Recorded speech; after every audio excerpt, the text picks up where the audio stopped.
Kidney के किस तरीके के पेशेंट्स आते होंगे? कुछ पेशेंट होते हैं जैसे कि जो यंग पेशेंट हैं वो इस डिजीज़ से बहुत जल्दी रिवाइव कर पाते हैं। Creatinine is also a waste, तो हमारे लिए प्रायोरिटी जो है वो क्रेटिनाइन और किडनी की फंक्शनिंग होनी चाहिए। हिम्स प्रीमियर या यूँ कहें कि हिम्स लग्जीरियस हॉस्पिटल, इसके बारे में आप लगातार इंटरव्यूज़ देख रहे हैं। साक्षात्कार हमारे साथ हिम्स प्रीमियर के डायरेक्टर का हो चुका है, साथ में पेशेंट से भी हम बात कर चुके हैं। लेकिन इम्पॉर्टेंट ये है कि हम डॉक्टर्स का भी मत लें, यानी कि डॉक्टर्स की भी बात सुने।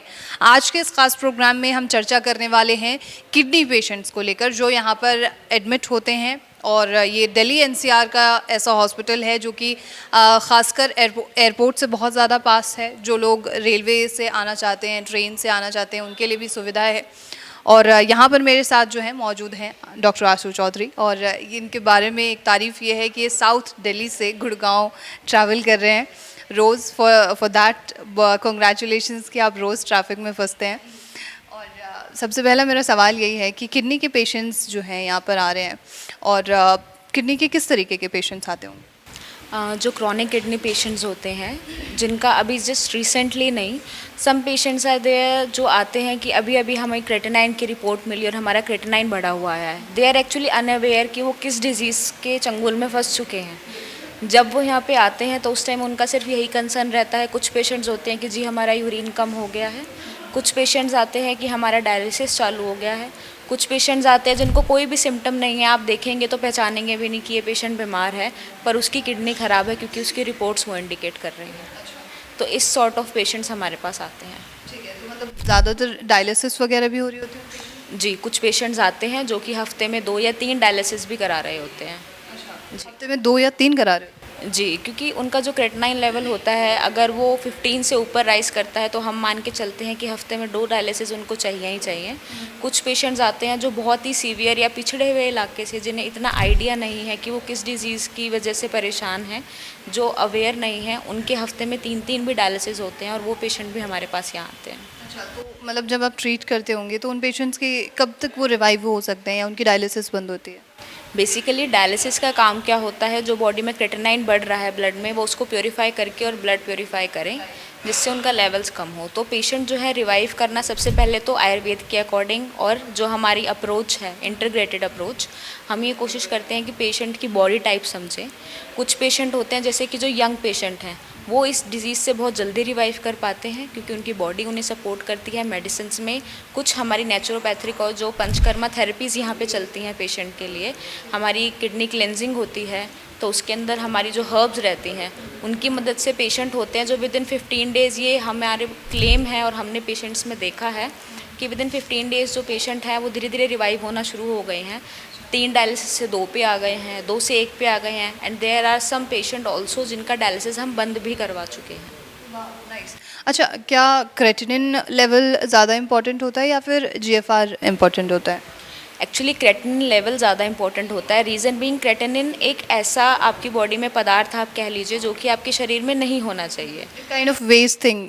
या like urea and uric acid, creatinine is also a waste that should not be present in your body, right. तो उसको निकालने के लिए जो भी चीज़ें हमारे पास अवेलेबल है हम वो करने की कोशिश करते हैं। जीएफआर हम देखें तो अगर क्रेटिनाइन लेवल्स बढ़े हुए हैं और किडनी आपकी फंक्शनिंग में कम है तो आपका जीएफआर डाउन जाएगा। तो हमारे लिए प्रायोरिटी जो है वो क्रेटिनाइन और किडनी की फंक्शनिंग होनी चाहिए, क्योंकि अगर क्रेटिनाइन लेवल्स अपने लिमिट्स में हैं और किडनी फंक्शनिंग में है तो जीएफआर मेंटेन होगा। अगर जीएफआर मेंटेन नहीं हो रहा है तो अल्टीमेटली भी इसका मतलब है कि क्रेटिनिन लेवल्स जो है हाई है। तो the priority is the creatinine, after we correct it अपने आप जीएफआर अपनी नॉर्मल लिमिट्स में आ जाता है। तो यहाँ पे 15 डेज़ के अंडर में आप मुझे बता रहे हैं कि क्रेटिनिन लेवल नीचे आता जी, क्रेटिनिन लेवल्स हम कुछ पेशेंट्स जैसे मैंने कहा, कुछ पेशेंट जिनकी बॉडी बहुत रिस्पॉन्सिव होती है उन पेशेंट में विद इन 4 डेज़ भी हम 1 से 2 पॉइंट क्रेटिनिन लेवल्स को कम ला सकते हैं। 15 डेज़ के अंदर अगर कोई अच्छा रिस्पॉन्सिव पेशेंट है, मेडिकेशन को पूरा properly whole and soul follow करे, तो उन पेशेंट में हम ये बिलीव करते हैं कि 4 से 5 पॉइंट भी क्रेटिनिन लेवल नीचे आ सकता है। और जैसे कुछ पेशेंट्स होते हैं कि वो घर पे ही कुछ फॉलो करना चाहते हैं कि उनका क्रेटिनिन लेवल कम आ जाए, तो एज़ आपने आयुर्वेद में काफ़ी पढ़ाई की हुई है, तो ऐसा क्या घर पे ही किया जा सकता है? क्योंकि ज़्यादातर जो मैं एक्सपर्ट से बात करती हूँ दे से कि आपके किचन ही आपका एक वो हॉस्पिटल हो सकता है जहाँ आप ट्रीट हो सकते हैं, तो कोई ऐसा तरीका? जैसे कि नेचर ने हमें सारी रेमेडीज़ हमारे किचन में, जैसा आप कह रहे हैं कि हमें दी हैं, तो उसके अकॉर्डिंग किचन के अंदर जैसे हमारा सॉल्ट होता है, तो salt is one of the thing जो कि हमारी किडनी रिवाइव करने में हेल्प करता है। अगर हम सॉल्ट और जो शक्कर है घी के साथ अगर सिर्फ उसके लड्डू बना के लेना शुरू करें तो उससे भी हमारी किडनीज़ में बहुत अच्छा इफ़ेक्ट आना शुरू होता है। उसके साथ हम ये कर सकते हैं कि जो वाटर कंटेंट है, ऑल्दो जो किडनी पेशेंट होते हैं उनमें कहा जाता है कि वाटर कंटेंट आप कम रखिए क्योंकि उनकी किडनी फंक्शनिंग में नहीं है, बट हम ये कहते हैं कि अगर आप कोकोनट वाटर को ज़्यादा से ज़्यादा अपने खान पान में उसको इस्तेमाल करें तो उससे हेल्प होती है। जो आपका मक्का होता है, मकई होता है, उसके जो ऊपर के रेशे होते हैं, लाइक उसकी जो कवरिंग है, जो छिलका है, उसको उबाल के लेने से भी हमने देखा है कि किडनी के पेशेंट जो है वो रिवाइव हो रहे हैं, उनकी किडनी क्लेंस हो रही है, जो कि हम भी यहाँ पे यूज़ करते हैं कुछ पेशेंट्स के लिए। तो ये बेसिकली चीज़ें होती हैं। हाँ, आप अपने किचन टू किचन लेवल पे ये कर सकते हैं कि आप गर्म चीज़ें मत लीजिए, आप हरी मिर्चों अवॉइड कीजिए, आप टाटा सॉल्ट जो नमक सोडियम वाला होता है उसे अवॉइड कीजिए, उसकी जगह आप स्विच कीजिए सेंधा नमक पे, या फिर आप जो रेड चिलीज़ हैं उनको इनकलकेट कीजिए। तो ये कुछ छोटी छोटी चीज़ें हैं जिससे हम किडनी को बचा भी सकते हैं, जिनकी ख़राब नहीं हुई हैं, और जिनकी हुई हैं उनको रिवाइव करने में भी हेल्प करती हैं। क्या इन सब चीज़ों से डायलिसिस पेशेंट को कोई दिक्कत तो नहीं होती? जो डायलिसिस पेशेंट है उनको इनसे कोई प्रॉब्लम नहीं होती है। बेसिकली डायलिसिस कराया ही इसलिए जा रहा है क्योंकि किडनी फंक्शन नहीं कर रही है, तो पानी उनके शरीर में भरना शुरू हो जाता है, एडेमा हो जाता है। तो उसको कंट्रोल करने के लिए हम क्या कर सकते हैं, जो भी चीज़ें मैं बता रही हूँ, जैसे मैंने आपको कोकोनट वाटर कहा, तो कोकोनट वाटर का अमाउंट जो है हम कंट्रोल कर सकते हैं। जो नॉर्मल किडनी के पेशेंट हैं जिनको अभी डायलिसिस की नीड नहीं है, वो 1 से 2 कोकोनट वाटर दिन में ले सकते हैं, जबकि जो पेशेंट डायलिसिस पे है वो 1 दिन स्किप करके इसको कर सकते हैं, ताकि उनकी बॉडी में जो वाटर है उसका रिटेंशन ज़्यादा ना हो। और आप यहाँ पर क्या थेरेपीज़ प्रोवाइड कर रहे हैं? यहाँ पे हमारी जो थेरेपी है और जो अप्रोच है वो दोनों बेस्ड है, नेचुरोपैथी एंड आयुर्वेदिक। नेचुरोपैथी के अंदर हॉट वाटर इमर्शन एक थेरेपी है, जिसके अंदर हम पेशेंट को नाभि से नीचे गर्म पानी में एक टब में बिठाते हैं, जिसे आयुर्वेद के अंदर अवगास वेद कहते हैं, जो कि हम एक टर्म यूज़ करते हैं आयुर्वेद में मूत्रकृच, यानी जिनको यूरिन पास करने में प्रॉब्लम है, यानी जो किडनी पेशेंट हैं उनके अंदर इंडिकेटेड है। जो हॉट वाटर इमर्शन थेरेपी है उससे हम बेसिकली क्या करते हैं, बॉडी का क्रेटेनाइन सिर्फ यूरिन और स्टूल में ही नहीं निकलता है, बल्कि वो आपकी जो बॉडी में स्वेट है उसके थ्रू भी वो बाहर आता है।